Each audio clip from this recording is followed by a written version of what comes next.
Hey, what's going on, Guardians? My name is TheBlackLink, and today is December 6th, 2018, another Thursday. So you Guardians know what that means. It's time once again for the Bungie Weekly Blog, This Week at Bungie. This one's got a lot of different things, and a lot of it having to do with upcoming Sandbox changes that we'll be getting in coming weeks. Of course, this week was the release of the first of the annual pass contents, the Black Armory, so many of you Guardians are diving into that, and we'll be learning a bit more about how some progressions of power are going to be changing as well. Let's go ahead and dive right on into this week's TWAB. We've got a lot to cover. Now, of course, earlier this week with the drop of Black Armory, a lot of players noticed that there are some power progression issues right now. Specifically, if you're a Guardian who's above maybe the 550 level, but underneath 600, the power grind has been really rough for you, with most of your powerful drops giving you 1 to 2 light above what you're currently at. Thankfully, Bungie said earlier in the week they're going to be addressing that in this week's TWAB, and that's how we start things off. As of December 11th, we had some changes to the way the Lost Forges work within Black Armory. Of course, Bungie dropped the overall light level of the enemies inside there by 5. They said that was just a quick update they could do without having to take the game offline, and other changes might be coming a little bit later. But for those of you who are a little bit underleveled right now and trying to play the catch-up game, we've got some big changes coming your way. On December 11th, we're going to be getting update 2.1.2, and it's going to bring a change. Prime engrams will now drop more frequently and with larger power bumps for players underneath 600 power. This is to really help you Guardians who are a little bit lower light right now get caught up to the 600 grind and make your way through some of the Lost Forges. Which in my opinion is a fantastic change. Like I said earlier, Guardians, especially those in the 550 to 600 power bracket, were really kind of getting screwed with the system that was introduced in Black Armory, so I'm very happy to see that's getting a change. Moving on, for those Guardians who don't know, the Scourge of the Past raid is dropping tomorrow, December 7th, 2018. As usual, with any raid that's introduced into the world of Destiny, Bungie is going to be keeping a close eye on things with the race for Worlds First. And of course, there will be some rewards tied to those fire teams who are able to complete this within a set period of time. Just like with the Last Wish, the World's First team is going to get their own World's First Championship belt. But there will be other rewards for other Guardians as well. Players who complete the raid within the first 24 hours are going to gain access to the exclusive Scourge of Nothing emblem. And anyone who can beat the raid before 9 AM Pacific time on December 12th is going to have access to a new exclusive raid jacket from the Bungie store. So once again, they're going to be tying real-life rewards to some of those teams who are able to beat the raid before next Tuesday. Meaning there's going to be more real-life rewards that you can earn for yourself if you and your fire team are able to beat the raid before the 12th. It was an interesting reward system that they brought in with Last Wish, so I'm happy to see it return. Moving on from there, we have got some Sandbox changes inbound. The status of the Crucible and all kinds of things within it have been a huge topic of conversation since even really before Black Armory went live. And in this TWAB, we learn a lot about some upcoming heavy weapon changes, as well as some possible class changes that are going to be coming down the line. Let's go ahead and dive on in. First things first, the topic of heavy ammo spawn in comp has been a huge point of conversation for the past couple of weeks, with a lot of people feeling that, well, heavy ammo is a little bit too prevalent in the comp playlist. And if you feel that way, you're going to be super happy with some of the changes that are coming.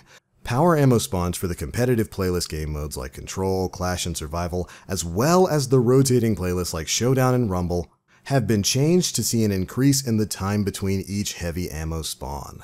For pretty much all of these game modes, the initial heavy ammo spawn timer has stayed the same, but the respawn timer for it has seen a change. In comp, for the Control game mode, they've increased the respawn timer for heavy ammo from 45 seconds to 120 seconds. It's going to be the same thing for Clash, and then for Survival, they've increased it from 45 seconds to 60 seconds. For the rotating playlist and Showdown, they've increased the respawn timer for heavy ammo from 30 seconds to 60 seconds, effectively doubling it. And then for Rumble, it's from 60 seconds to 120 seconds, which hopefully means you're going to be running into less rooms where one person gets heavy and then just kind of waterfalls the victory from there. Now additionally, we're also going to be seeing some matchmaking changes sometime in the future, so that hopefully you won't be going as a solo player being thrown up against full fire team stacks in the future. They're also going to be taking a look at the way the comp playlist matches players. So we have a few less mismatched games. Alright, but power ammo and matchmaking aren't the only pieces of Sandbox that are going to be seeing a change. In January, we got to hear from the one and only Josh Hamrick about some changes that you can expect to see moving forward. First things first, in January, rapid-fire snipers are going to be seeing a change that will allow them to be a 2-shot, body shot kill. And in a future patch, Bungie's considering allowing all snipers to be able to one-shot supers on headshots. This is going to be a huge change. And they even spoke about bringing in some more low zoom scopes and adding them back to the loot pool, kind of like what you have on the Supremacy. So if you're a sniper in PvP, you might have some good times ahead of you.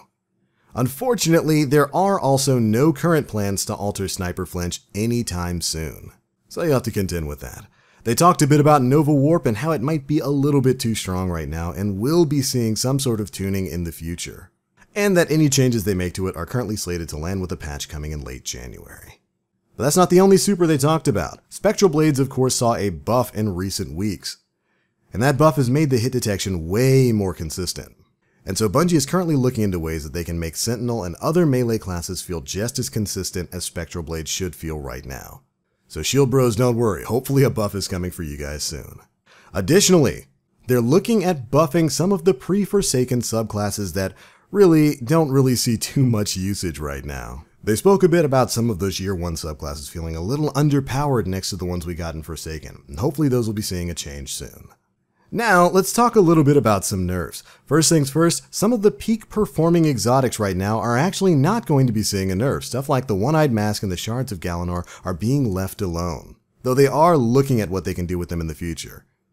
Which is something I know certainly a lot of Titans are really excited about. One-Eyed Mask is a really powerful exotic in the game that I wish I could get my hands on. But there is another high-performing exotic that a lot of people have been talking about as of late, and that is, of course, the Telesto. And in the late January patch, it is going to be seeing some changes. First things first, they're going to be upping the number of bolts required to kill in PvP to match other fusion rifles in its charge rate. Meaning Telesto might not kill quite so easily from quite so far away when this patch goes into effect. But in order to balance this out, the Telesto's PvE damage will be increased to keep parity there. Meaning this is a change that is going to apply almost strictly to PvP and hopefully not to PvE at all. Me personally, I'm not too mad at the Telesto. I think it's a fine gun in PvE and PvP. But I certainly understand the frustration of a lot of Guardians, especially because you're seeing it everywhere across PvP right now. So at the least, I'm very happy that they're not nerfing it into the ground.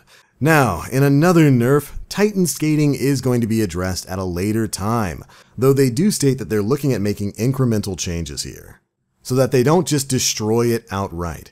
Now, I'm of a certain opinion on this. I really don't think they should completely get rid of Titan Skating. I don't really think it's that much of a problem, at least in a moderate form. I think they should kind of open it up so people on console can do it a little bit more easily. But I definitely understand the problem of Titans moving at 600 miles per hour across the battlefield. It can definitely be a little bit unfair. So for you Guardians out there who are specifically on the PC platform and are super worried about Titan Skating, it's getting addressed sometime in the future. And they'll hopefully figure out a way to tamper it down without completely breaking lift. But alright, of course, moving on from there, The Dawning is of course going live on December 11th. That's right, the winter event is coming back, and of course we got an article earlier today detailing what we're going to be doing in that event, and we'll be covering all of that kind of stuff, plus some of the quests that we'll have during The Dawning in a later video. Needless to say, I'm very happy that the winter event is coming back, and I can't wait to dive into it and bake up some goodies for our enemies. The Dawning will be going live alongside update 2.1.2 on December 11th. Hope you Guardians are ready. But alright, that is pretty much it for the biggest bits of news to drop in this week's TWAB. It's been a pretty busy week. Black Armory went live, we've got the Lost Forges, people are building up those new weapons, and of course we've got the raid dropping tomorrow, Scourge of the Past. There's no doubt going to be all of your favorite fire teams trying to fight for the vaunted title of World's First, so make sure you're tuning in. This actually might be one of the first times in like Destiny 2 where a lot of the fire teams going for World's First are actually going to be at or above the recommended light level. I've already seen Guardians out in the world who are 640 and 650, which means the race for World's First this time around is gonna be sweaty because they're probably not gonna have to deal with that level disparity. Cannot wait to see how this fight pans out. Additionally, tomorrow we're also getting another Forge, so be ready for quest lines and items to pop up for that in Ada's inventory. But alright Guardians, that is pretty much it for this one. Those are some of the changes coming, and those are my thoughts on them. Be sure to leave me yours down in the comment section below. If you enjoyed the video, feel free to drop a like, make sure you subscribe, and hit that notification bell to stay up to date with all the latest stuff we're putting out. That's going to be it for this one, Guardians. Thank you all so much for watching. And as always, I'm TheBlackLink. You Guardians, stay frosty.